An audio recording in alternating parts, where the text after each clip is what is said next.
All right, welcome to 12.6, the motion of objects described by quadratic functions.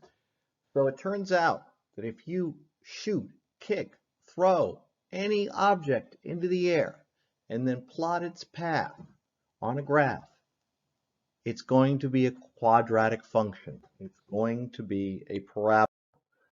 So again, having the printout would be great. If you don't, just draw little sketches. You don't have to do all the details. But notice there's a parabola there. The important points of that parabola are where it begins and ends, and we'll talk about that as well as some other points. So this was a ball that was kicked into the air.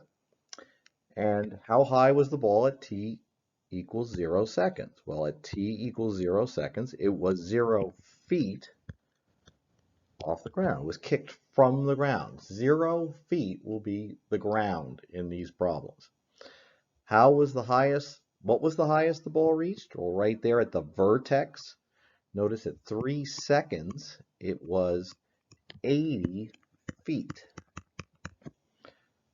At what time did the ball hit the ground? Well, it started on the ground and then came back to the ground in exactly 6 seconds.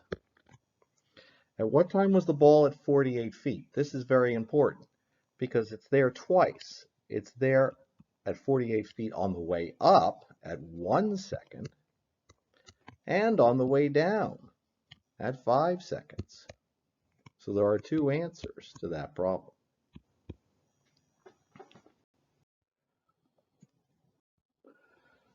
So here is a quadratic function that describes the height of a ball that was kicked in the air from the ground. So h of t, in this case, we're going to find h of 0 is negative 16 times 0 squared plus 64 times 0. Well, negative 16 times 0 is 0, 64 times 0 is 0. So at 0 seconds, it was at 0 feet. So now find h of 1, please. Well, it's negative 16 times 1 squared plus 64 times 1. 1 squared, exponents first, times negative 16 plus 64. This is positive 48 feet. We're going to take those two values on the next screen and put them in a t-table. So this is the function, same function we just had. At 0, it was 0 feet. At 1, we just said it was at 48 feet. It was right there because negative 16 times 1 squared plus 64 times 1 was 48. We'll do the rest of the table. It's not that difficult. Negative 16 times 2 squared, or 4, plus 64 times 2. So that's negative 64 plus 128. Negative 64 plus 128 is in fact 64. So at 2 seconds, it's at 64 feet. Up. At 3, negative 16 times 3 squared plus 64 times 3, you get negative 144 plus 64 times 3 is 192. Whoop, we're back down at 48 feet. It's on the way down again.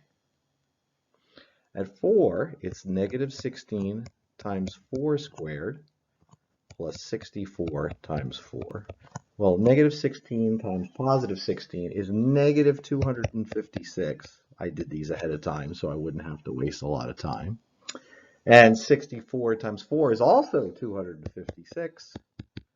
So we're back on the ground.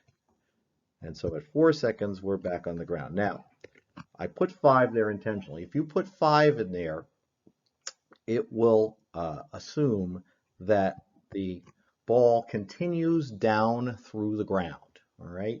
So just like with Pythagorean theorem, we're going to get values that make no sense when we apply the theory of a parabola to the real world right? The parabola would keep going down. But balls, when we throw them up in the air, do not plow through the ground and keep going down. They bounce. In reality, it would bounce, but the equation won't show that bounce. Okay? And so there's the graph, a upside down parabola. Notice the coefficient was negative, so it's upside down. And this negative 16 is actually the force of gravity. And you will study objects like this in a class called physics in high school, and you'll learn why that number is negative 16. And that number is always negative 16 when we're talking about feet and seconds. So here's a new equation. This time it starts with negative 5. The force of gravity is approximately negative 5 when we're talking meters and seconds. That's the difference here. And so we're going to evaluate, it says the equation estimates the height of a ball kicked from the ground. Find how many seconds it takes the ball to descend back to the ground. All right, so we want to know when the height, we don't want to know when t equals 0, we want to know when this equals 0. Right? When the height equals 0. So negative 5t squared plus 20t equals 0. Well, we're going to use factoring. That's why this is in this unit. There's a common factor, and since it starts with a negative, we're going to take out that negative 5, and we get, oh, and there's a t as well. So we're going to take the t out as well, negative 5t. And what's left inside? T minus 4. Well, what are the factors there? We have negative 5t, right, equals 0, and t minus 4 equals 0, right? For this to equal 0, we're using the zero product property to say either negative 5t equals 0 or t minus 4 equals 0. And those are the solutions. Well, for this one, it says t equals 0. Yeah, it was on the ground when we started. That's not really what we want to find here. But we add 4 to both sides, and t equals 4. And this object gets back to the ground in 4 seconds. So we're finding the roots. The roots are when, right, y equals 0, in this case, when the height equals 0. So you find the roots, you'll find when the object gets back to the ground. So the answer to this is t equals 4 seconds. Because we already know it started on the ground. So here's another one. So we're going to make it equal to 0.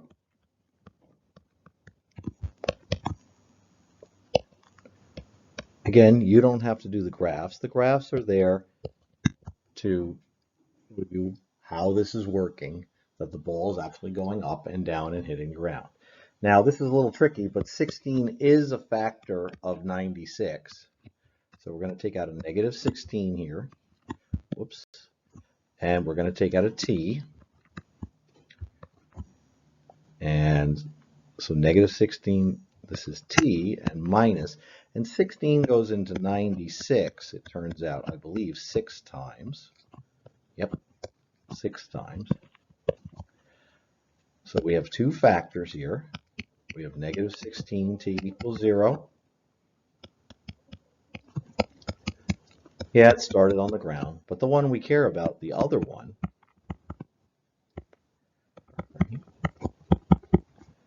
at time 6 seconds, the ball will get back to the ground. And there it is.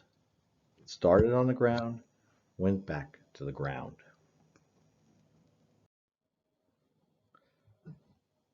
So the notes are telling you that you're going to throw away any negative solutions, right? We didn't care about the 0. Now this one, notice, is a little different. It has a y-intercept. And here's the graph of it.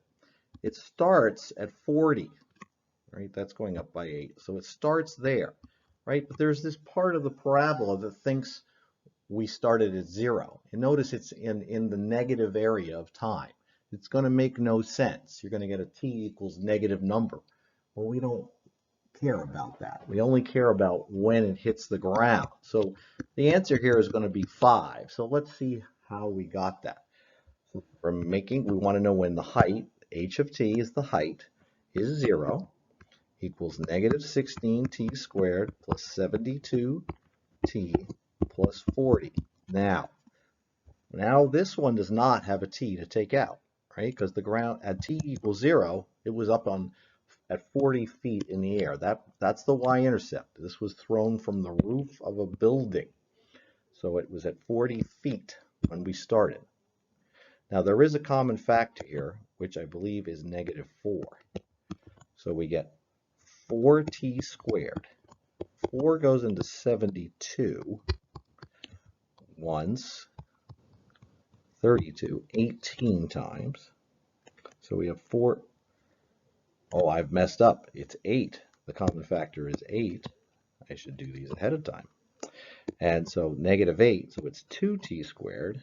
So it's 8 into 72, 9t plus 5. Right? We're going to factor that. And, oops, and I took those out, so these both should be minuses. And so we're going to have 2t, not x, and t, right?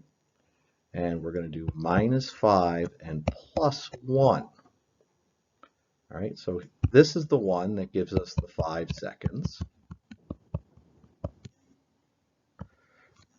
0, that should be equaling 0. Going too fast. This one over here, 2t plus 1 equals 0, right? Subtract 1 from both sides. 2t equals -1.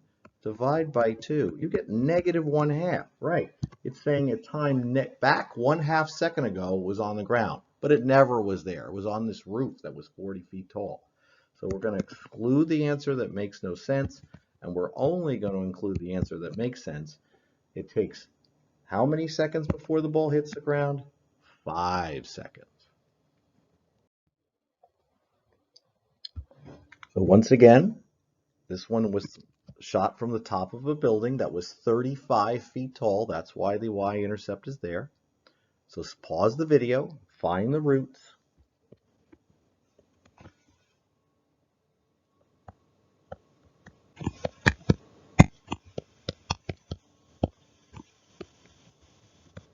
There was a common factor.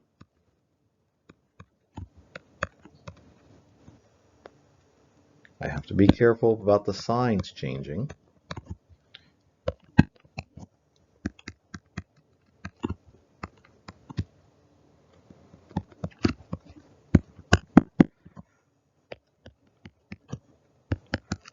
So that says that at t equals -1 second, we'll be on the ground. Yeah, because that's the back end of the parabola. That makes no sense. We're getting rid of that. The one we care about is the other one.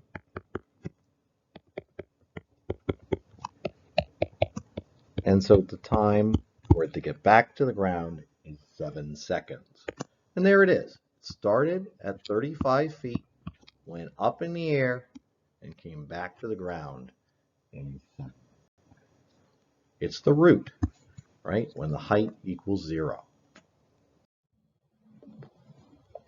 So we're running out of time, but I'm going to go quickly here. This one is -5t squared plus 20t.